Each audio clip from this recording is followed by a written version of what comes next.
It was a good move to join in the trenches with Dave Lapham, brought to you by First Star Logistics, coming to you from our studios like we always do, because we have Peter King. Yes, Peter King, Mr. Insider in the National Football League. He knows of what he speaks. He knows everybody in the National Football League. And Peter King was a beat writer for the Cincinnati Bengals. Peter King was a beat writer when I was a player with the Cincinnati Bengals. Peter King was a star then. He's a bigger star now. People really respect his opinions, and they should. We're going to talk to him about all things Bengals.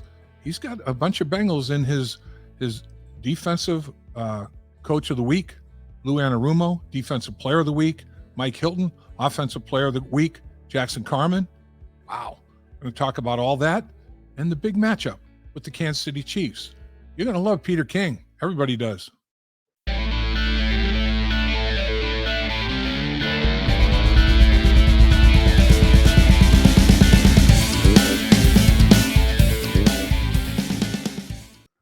Very special time in the trenches with Dave Lapham, brought to you by First Star Logistics from our outstanding studios as always. It's a very special time because we have a very special guest. We have the iconic Peter King. If you want to know anything about the National Football League, tap this guy on the shoulder, ask the question, you get the answer.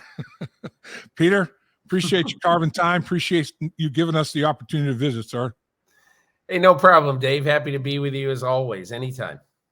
So, what is the national perspective on the way the Cincinnati Bengals are playing right now? I mean, they're coming off probably their best game of the season at the most opportune time in terms of playing clean, complete, complimentary football. Did you ever watch The Sopranos, when it was a good show? Well, Yes. I called Joe Burrow Polly Walnuts in my column this week. I read that because Joe Burrow is he is cold-blooded, and I don't mean just because he can play in Buffalo in a snowstorm either. Right. He just really, really impressed me the other day. And he's impressed me for the last 2 years, really. From starting in 2021, probably playing about a month before his orthopedic surgeon would have wanted him to play. Yep. Coming off the ACL. And obviously winning the 2 road games at the top 2 seeds in the AFC last year, and then coming into this year and being even better. Look, Dave, I have a little bit of history here, and I made this point in my column this week that I covered the Bengals in the middle of what was the only other time in their history when they were legitimately good and had a chance virtually every year, and that was in the 80s. Right. Straddling sort of the Ken Anderson, Boomer Esiason eras. Yep. And Anderson took him to 1 Super Bowl, lost to Joe Montana. Esiason took him to another Super Bowl, lost to Joe Montana. I believe that we are in an era that is going to be the greatest era in Bengals history. Wow. And it's all because of one person. And Joe Burrow is not the kind of guy who would ever get involved in such talk. Right. I mean, he doesn't have to, nor should he. But I challenge anybody who watches this game to tell me why this finally isn't going to be the guy. I don't know if it's this year. I don't know what year it'll be. But I challenge you to tell me why Joe Burrow is not going to take this team to the promised land at some point, and very possibly multiple times. I think you've got the guy who's going to go down in history as the best quarterback who ever played for this franchise.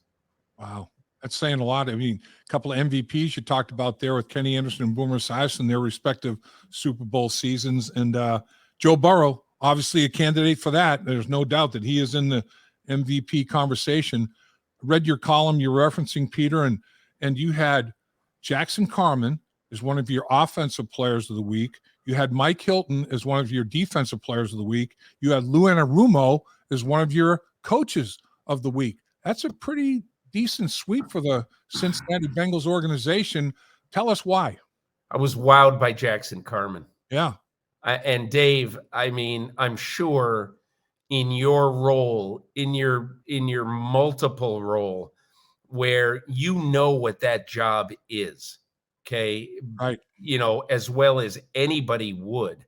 You did it for a living, but you know what that job is. And you know that if you have a guy who has never played the position, started at the position in an NFL game, and on most lines, it's the position with the most pressure on it.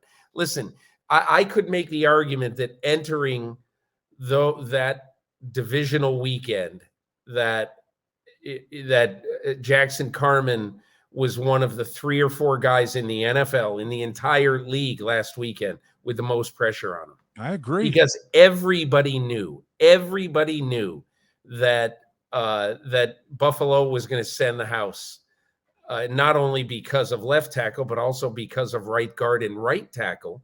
Right. And everybody knew they were going to send the house. And I talked to Ted Karras after the game, and one of the things he said to me was, and I think it was exactly right, it was a transformative game in the life of Jackson Carmen, because he had to know.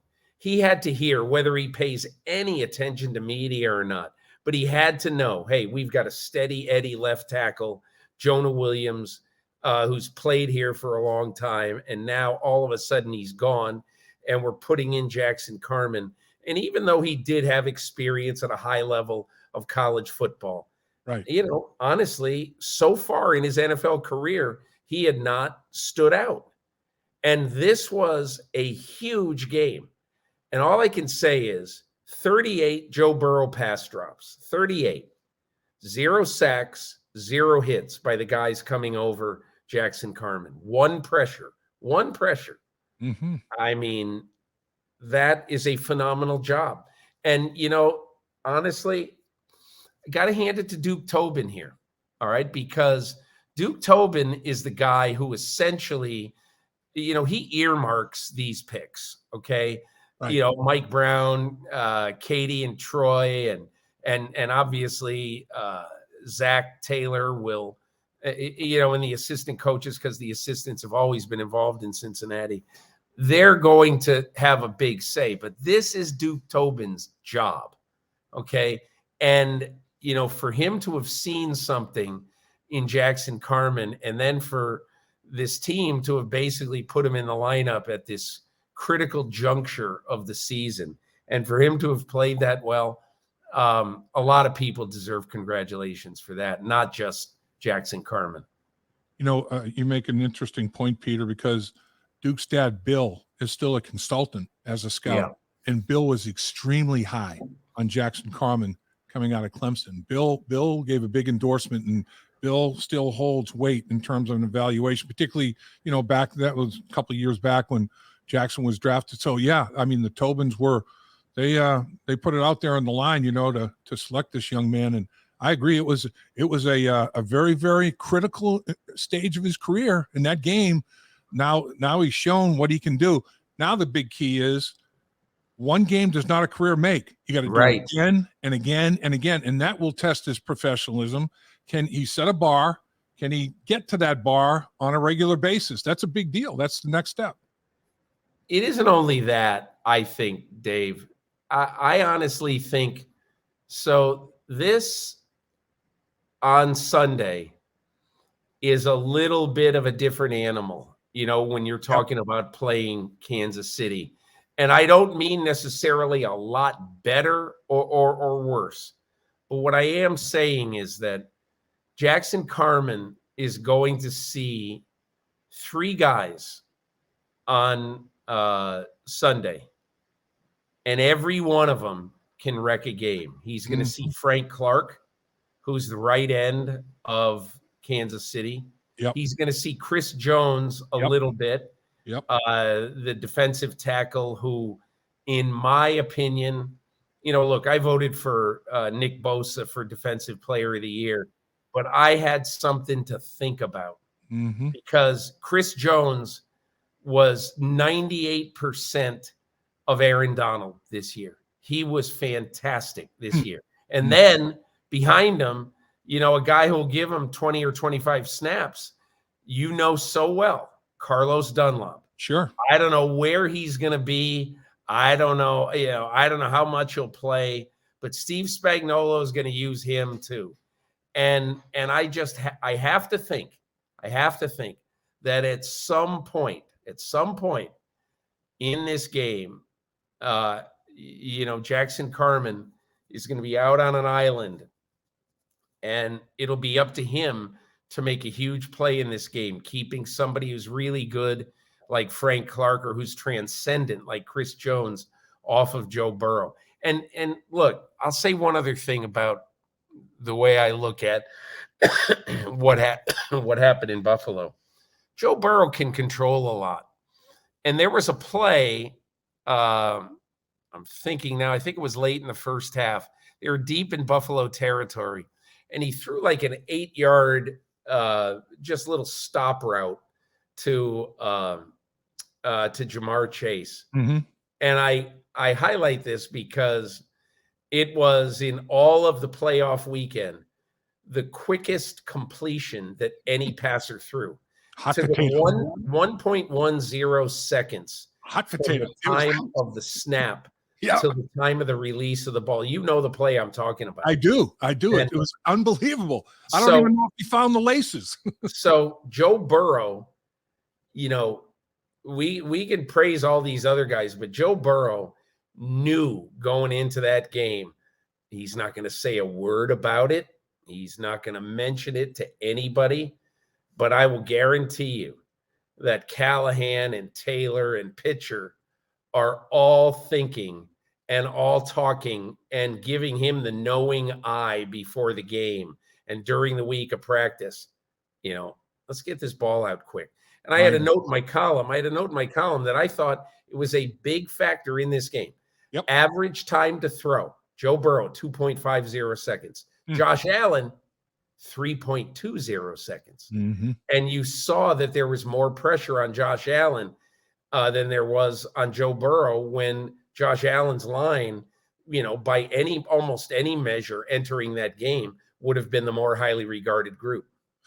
You make a very interesting point when you bring up Carlos Dunlap's name, Peter, because it's an interesting dynamic between Carlos Dunlap and the Cincinnati Bengals organization. And Steve Spagnuolo knows that Carlos Dunlap is going to be very motivated to play against the Cincinnati Bengals. And it would not surprise me if Steve Spagnuolo says, Carlos, maybe going to use you a little bit more here, son. You ready? Oh, it might be a little bit of a Carlos Dunlap. Here we go. And the Bengals, can they answer the bell? I mean, and I think they can. That's going to be a very interesting dynamic. But I agree with you. Chris Jones is a freak. I mean, his size, athletic ability, he's smooth. This guy, he can bounce anywhere in the offensive line. He may go up and down the offensive line, with the three new starters, and then come off the field and say to Coach Spagnuolo, this is my best opportunity. I can help us most right here with this guy. Let me take this guy to rush the passer against. But I agree with you. Having played all 5 positions, left tackle by far, I found to be the toughest spot to pass protect, because if you're right-handed, it's against your strength. And also usually not the case maybe as much anymore, but the best pass rusher used to be on the blind side of that right-handed quarterback. So their best pass rusher was over there. Now they have pass rushers everywhere because they throw the ball so much in the NFL. And center was the toughest place to run block because they're right on your nose. You got to snap it and they're smacking you. But I mean, it's Jackson Carmen has great ability, athletic ability. He was drafted very high in the second round. The thing that he's done this year, he's matured, he's grown up a little bit, and it's good to see, and hopefully that continues. Let me ask you, Peter, how does Lou Anarumo not have an interview yet for a head coaching job? I wrote in my column yesterday that, to all the geniuses who are leading these 5 searches, I read that. uh, you know, explain yourselves. Yeah. Explain yourselves. I mean, Dave, we've had guys who, are first year coordinators and their teams have had good years Right. who are getting multiple interviews. And here's Lou Anarumo, who, I mean, hey, Dave, I'll tell you what, even if you just take his playoff games, okay, and Right. look, I was looking at this and wishing, quite honestly, that I had thought to look it up in the wee hours of Sunday night, Monday morning in my hotel room in California. But I just thought to myself, and I said, look, last year, the Bengals had 4 playoff games.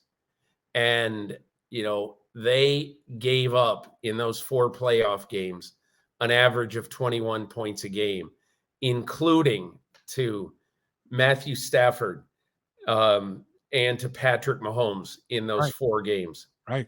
This year, they've played 2 playoff games, and they've given up an average of 13.5 points per game. In essence, in these 6 games that Lou Anarumo has coached, playoff games, biggest games of his career, playoff games, his defense has given up an average of 19 points a game.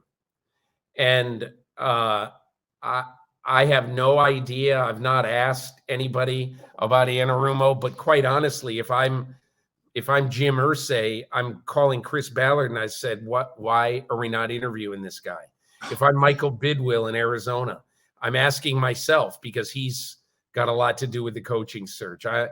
Why aren't we interviewing Anarumo? If I'm Rob Penner in Denver, I'm saying to George Payton, why aren't we interviewing Lou Anarumo?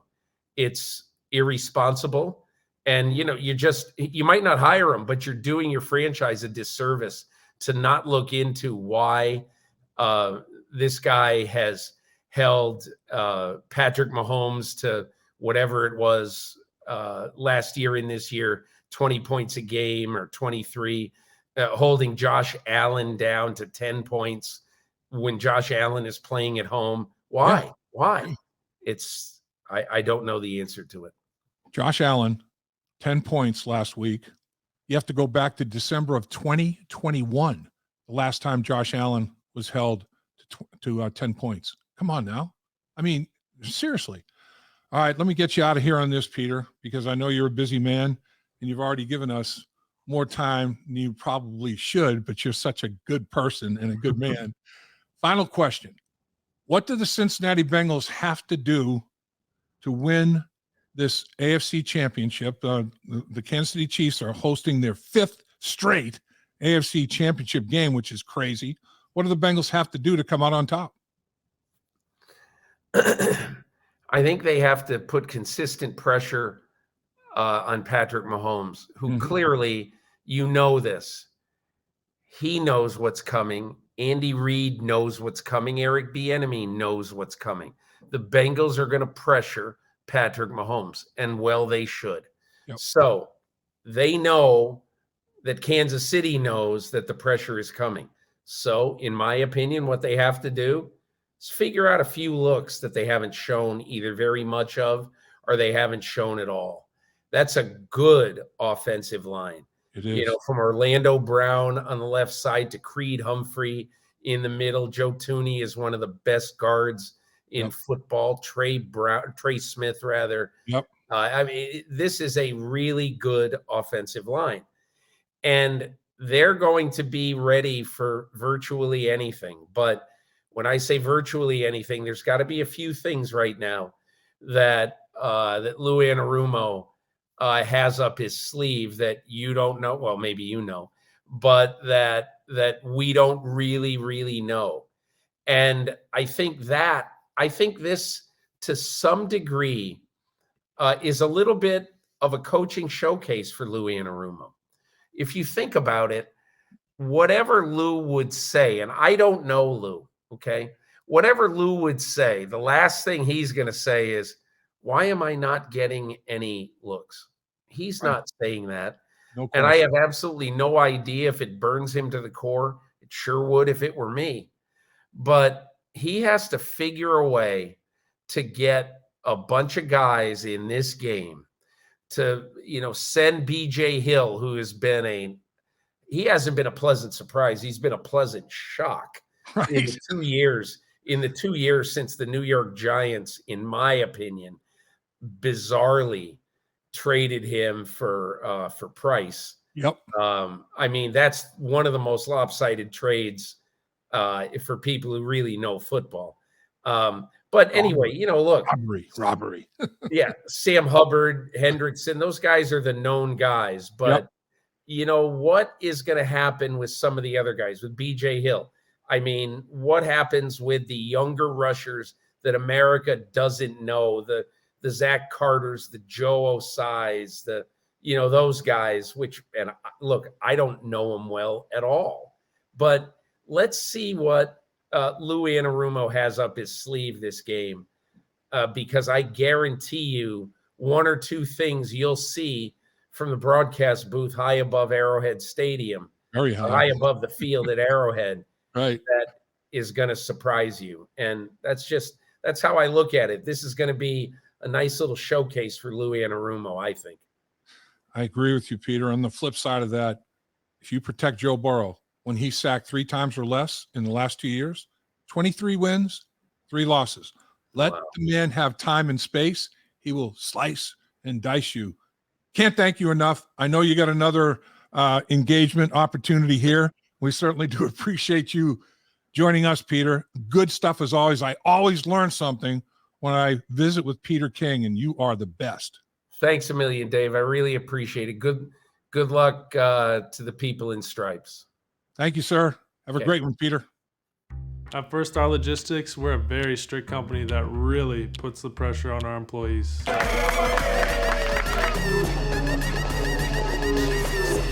Brakes? What are those? That's what I'm talking about, Icky. Get the body right, then the mind's right. Gotta get that body right. That's right. Yes, sir. Become a star with a chance to earn the highest commission percentages in the industry as a freight broker agent. Check out firststarlogistics.com.